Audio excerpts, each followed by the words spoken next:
How to treat chest and abdominal wounds in combat. Paano gamutin ang mga sugat sa dibdib at tiyan sa labanan? Isipin ang kaguluhan ng labanan sa Marawi, kung saan ang mga sundalong Pilipino ay naglakas loob sa mga pagsabog at putok ng baril. Sa init ng labanan, ang mga pinsala ay hindi maiiwasan, at ang ilan sa mga pinakakritikal ay kinabibilangan ng dibdib, tiyan, at paso. Ngayon, binibigyan ka namin ng kaalaman upang harapin ang mga hamong ito ng direkta, na posibleng magligtas ng mga buhay sa larangan ng digmaan. Chest wounds, mga sugat sa dibdib, isang butas sa armor. Ang sugat sa dibdib ay parang pagsuntok sa baluti ng isang sundalo, na nagiiwan sa kanila na mahina. Ang mga pinsalang ito ay maaaring sanhi ng mga aksidente, bala, saksak, o pagkahulog. Malubha ang mga ito dahil maaari nilang mapinsala ang mga baga, puso, at mga pangunahing daluyan ng dugo. Signs of a chest wound, mga senyales ng sugat sa dibdib. Pananakit, maaaring magreklamo ang biktima ng pananakit sa kanilang dibdib o balikat. Hirap sa paghinga, maaaring nahihirapan silang huminga o maaaring hindi normal na tumaas ang kanilang dibdib kapag huminga sila. Pag-ubo ng dugo, ito ay tanda ng panloob na pagdurugo. Tunog ng pagsipsip, kung nabutas ang dingding ng dibdib, maaari kang makarinig ng tunog ng pagsuso kapag huminga ang biktima. Ito ay isang seryosong senyales na ang hangin ay tumutulo sa lukab ng dibdib, na maaaring bumagsak sa baga.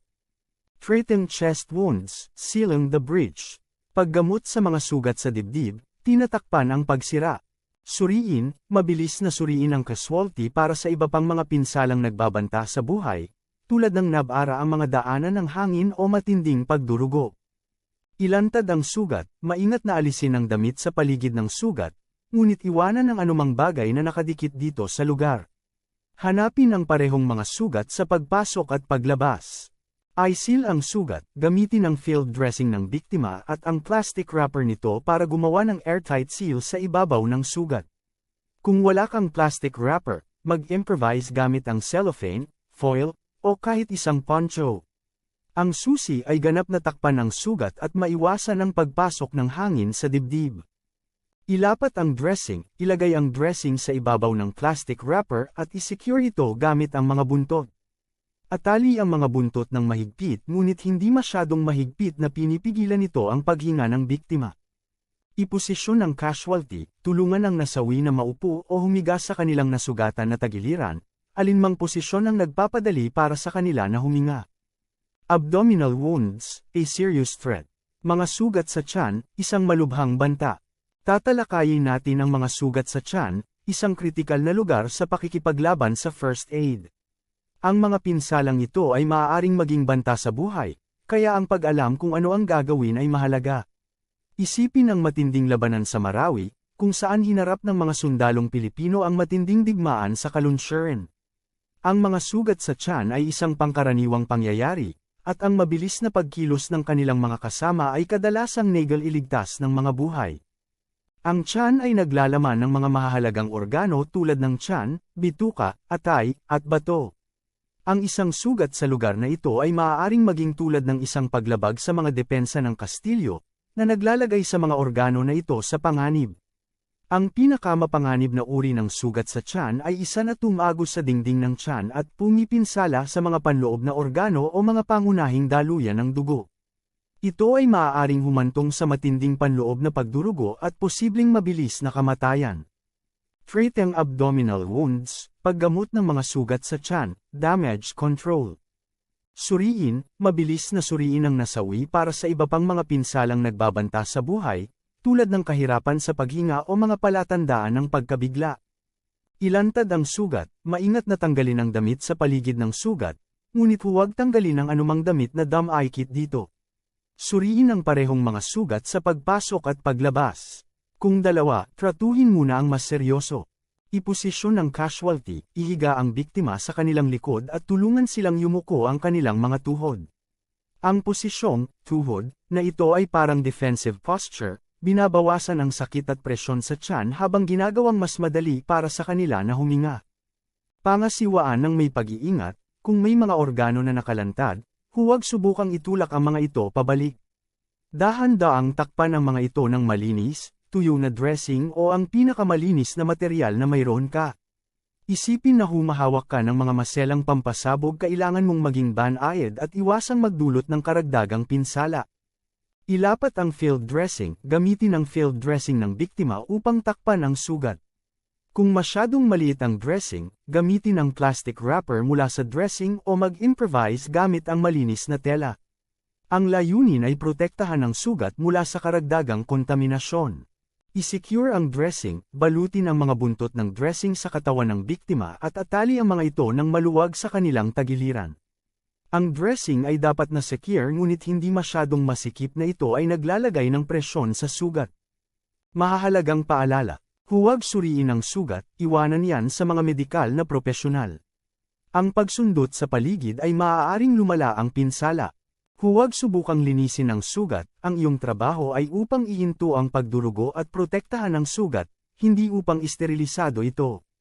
Huwag magbigay ng kahit ano sa pamamagitan ng bibig, maaaring kailanganin ng nasawi ang operasyon, at anumang bagay sa kanilang tiyan ay maaaring makapagpalubha ng mga bagay.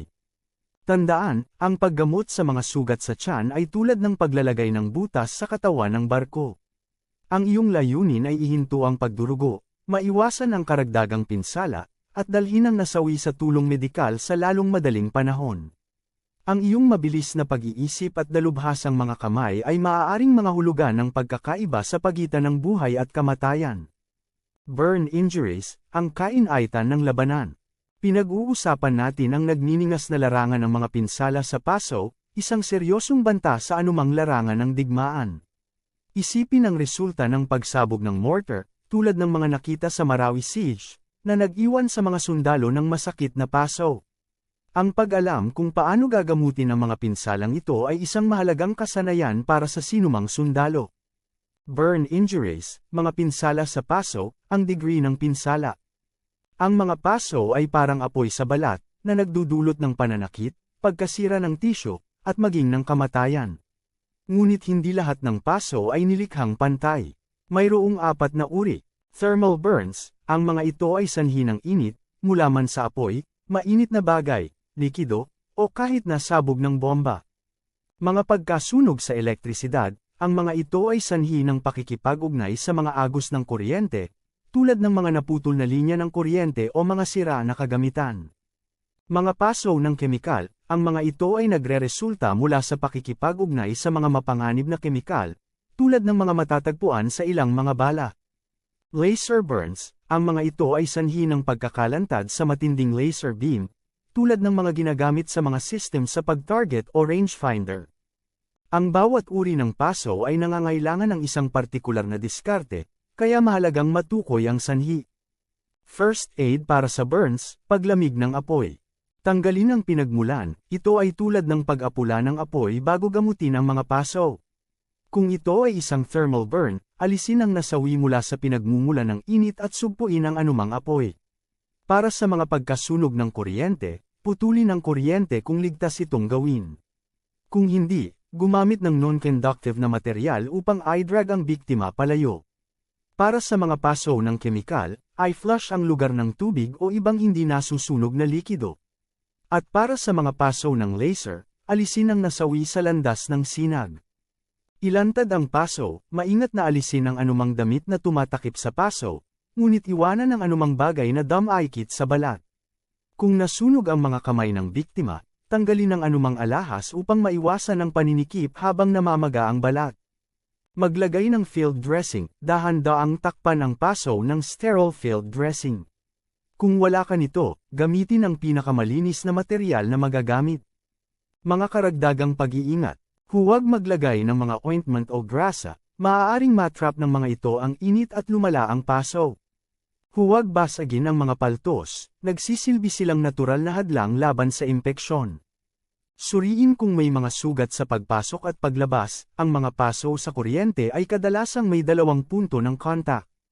Para sa mga paso ng kemikal, banlawan ng maraming tubig. Para sa pagkasunog ng puting phosphorus, takpan ng basang tela o putik upang maputol ang oxygen at matigil ang pagkasunog. Para sa laser burns, takpan ng dressing at bigyan ng biktima ng maliliit na lagok ng tubig kung sila ay may malay at hindi nasusuka. Humingi ng tulong medikal, maaaring maging malubha ang mga paso, kaya napakahalaga na makuha ang propesyonal na atensyong medikal sa biktima sa lalong madaling panahon. Tandaan, ang paggagamot sa mga pinsala sa paso ay parang pagbubuhos ng apoy, kailangan mong kumilos ng mabilis at tiyak upang mabawasan ang pinsala. Ang iyong mga kasanayan sa first aid ay maaaring ang pagkakaiba sa pagitan ng mabilis na paggaling at isang panghabang buhay na peklat.